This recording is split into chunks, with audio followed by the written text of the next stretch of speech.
ఇక అదే విధంగా విశాఖలో చూసుకున్నట్లయితే గత ఏడాదితో పోలిస్తే ఎండాడ మధురవాడ పరిసర ప్రాంతాల్లో నీటి మట్టాలు దాదాపు 6 నుండి 11 మీటర్ల మేర పడిపోయినట్లు గణాంకాలు చెబుతున్నాయి.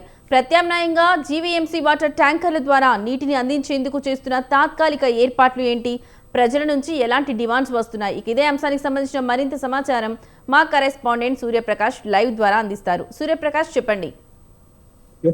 మనం ఏదైతే విశాఖపట్నం రోజు రోజు కూడా అభివృద్ధి చెందుతుందని చెప్పుకోవచ్చు. ఎప్పటి నుండో కూడా విశాఖ నగరానికి ఎంతో మంది వలస ప్రాంతానికి సంబంధించి ఎవరైతే ఉంటారో ఉత్తరాంధ్ర ప్రాంతం మొత్తం కూడా దాదాపు విశాఖ నగరం వైపు అయితే మొగ్గు చూపుతున్న పరిస్థితి ఉంది. అందుకు అనుగుణంగా తాగునీరు అనేవి ఏదైతే ఉంటాయో వాటిని పూర్తిగా ఏర్పాటు చేయడంలో జీవీఎంసీ కాస్త మందగించిందైతే ప్రధానంగా చెప్పుకోవచ్చు.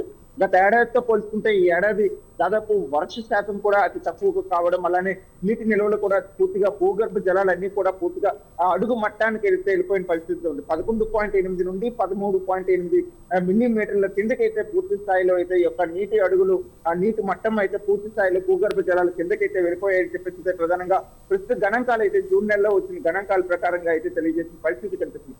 ఏదేమైనా సరే ప్రధానంగా ఉత్తరాంధ్ర ప్రాంతంలో విశాఖ మహానగరం పూర్తి స్థాయిలో ఎదుగుతున్న సమయంలో ఇటువంటి ఘటన చేసుకోవడంతో స్థానికంగా ఎవరైతే నూతన భవనాలు కొనుగోలు చేయాలనుకున్నా లేదా నూతనంగా ఇల్లులు కట్టుకోవాలనుకున్నా సరే ఈ ప్రాంతాలు మొత్తం కూడా కాస్త ఆలోచించే పరిస్థితి ఏర్పడుతుంది. ఎందుకంటే ప్రధానంగా ప్రతి ఒక్కరికి నిత్య అవసరంలో ప్రధానమైనది నీరు. ఆ నీరు అందించడంలో అయితే కాస్త ఇబ్బందులు అయితే ఎదుర్కొంటున్న పరిస్థితి. ఈ యొక్క త్రాగునీరు అందించడానికి జీవీఎంసీ మేఘాద్రి గడ్డ కావచ్చు, అలానే తర్లవాడ రిజర్వాయర్ కావచ్చు, ఈ రిజర్వాయర్స్ ఏవైతే ఉన్నాయో ఆ రిజర్వాయర్స్ తో పాటు అలానే ఇక్కడ ఏదైతే విశాఖపట్నం మురసలో పార్క్ వద్ద ఉన్న ప్రాంతంలో కూడా ఈ యొక్క రిజర్వాయర్స్ ఉన్నాయి. ఆ రిజర్వాయర్స్ నుండి కూడా తాటిపూడి రిజర్వాయర్ నుండి కూడా నీటిని దాదాపు అందరికీ కూడా అందించే ప్రయత్నం అయితే ప్రస్తుతం జీవీఎంసీ అధికారులు చేస్తున్నారు. కానీ రోజు రోజుకు అభివృద్ధి చెందుతున్న దీంతో పాటు అత్యధికంగా జనాభా పెరుగుదల కారణంగా కూడా నీటిని అందించడంలో కాస్త జీవీఎంసీ సంబంధించి నీటిని అందించడంలో కాస్త విఫలమైంది. ప్రధానంగా ఏదైతే ఇప్పుడు అభివృద్ధి చెందుతున్న ప్రాంతాల్లో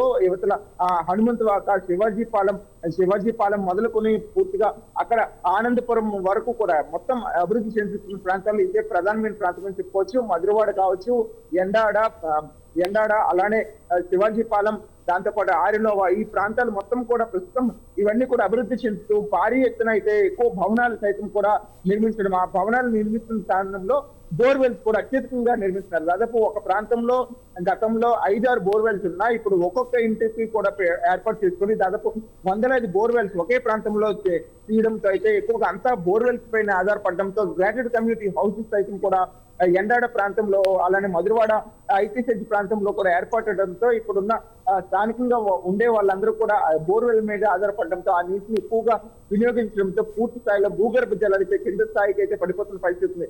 ఇప్పటికైనా సరే ఏవైతే ఇంకుడు గోతులకు సంబంధించి ఉంటాయో ఆ నీటిని కూడా, వర్షపు నీటిని కూడా శుద్ధి చేసి వాటన్నింటిని కూడా ఇంకుడు గోతుల ద్వారా భూగర్భ జలాలకు అందించాల్సిన అవసరం ఎంతనే ఉంది. యువతల ప్రభుత్వంతో పాటు ప్రజలు కూడా దీనిపైన ఆలోచించి ప్రజలకు కూడా ఇంకుడు గోతుల్ని ఎక్కడికక్కడ ఏవైతే గ్రేటర్ కమ్యూనిటీస్ ఏర్పాటు చేస్తున్నారో ఏర్పాటు చేసిన ప్రాంతంలో కావచ్చు, అలానే భారీ స్థాయి అపార్ట్మెంట్లు 5 నుండి 13, 16, 32 అలానే గ్రేటర్ కమ్యూనిటీ హౌసెస్ కొన్ని విల్లాస్ అయితే ఏర్పాటు చేస్తున్నారు. ఆ ప్రాంతం మొత్తంలో కూడా ఇంకుడు గోతుల్ని నిర్మాణానికి ప్లానింగ్ లో ఇస్తున్నారు తప్ప వాటిని పూర్తి స్థాయిలో అయితే ఏర్పాటు చేసే ప్రయత్నాన్ని అయితే దాదాపు వీళ్ళంతా కూడా విస్మరిస్తున్నారు. దానిపైన ఇప్పటికైనా అధికారులతో పాటు అలానే ప్రజలు కూడా దీనిపైన సమగ్రంగా ఆలోచించుకొని ఇంకుడు గోతులను అయితే పూర్తిగా ఏర్పాటు చేసుకొని ఆ యొక్క నీటిని భూగర్భ జలాలను పెంచాల్సిన అవసరం అయితే అలానే ఉంది. అలానే తాగునీరు గోదావరి కెనాల్ నుండి ఏదైతే పోలవరం కెనాల్ నుండి వాటర్ వస్తుందో ఆ వాటర్ వచ్చిన తర్వాత కూడా ఇది పూర్తి స్థాయిలో అయితే ఈ యొక్క నీటి ఎద్దడైతే తగ్గుతుందని అయితే ప్రధానంగా స్థానికులు అయితే తెలియజేస్తున్నారు. Right Suryaprakash, thank you for the updates.